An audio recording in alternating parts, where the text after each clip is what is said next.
Good morning, church family. Happy Tuesday. Some of my fondest memories and most vivid memories go back to when I was 6 years old, back in Newport, Rhode Island, where my dad was stationed on a Navy vessel. Hurricanes hit, and I remember all the ships had to go to sea, and all the men left the women and children home alone. I was 6 years old, home alone with my mom and my three sisters, ages 8, 14, and 16. And I have nothing but good memories of that event. I remember leaning over the couch, looking out our picture window, looking at the field outside our house, watching roof shingles and branches and small dogs fly by. I go, "Mom, look!" And she goes, "Perry, get away from that window!" I was having so much fun. I remember playing games with my sisters, board games by candlelight with my mom. I remember after the hurricane, huge trees were downed, and I could climb all the way to the top because the trees were now horizontal instead of vertical, and I'd climb along them.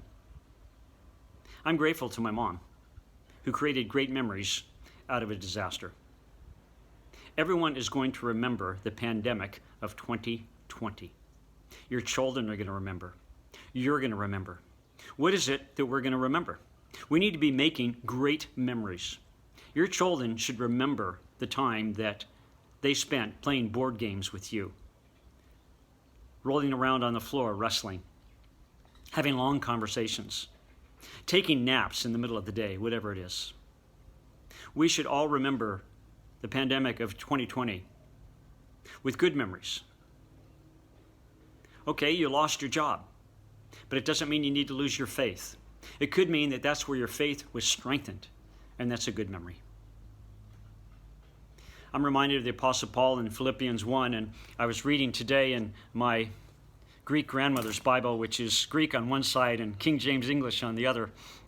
I like to read both sides and see what she underlined, and I see in Philippians 1:12 in the King James, the Apostle Paul writes this about his quarantine: "But I would ye should understand, brethren, that the things which happened unto me have fallen out rather," and I put the word nicely, have fallen out rather nicely. He writes, have fallen out rather unto the furtherance of the gospel.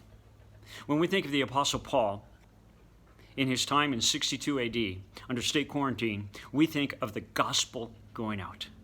We don't think of his hardships. I encourage you to create great memories for yourself and your children.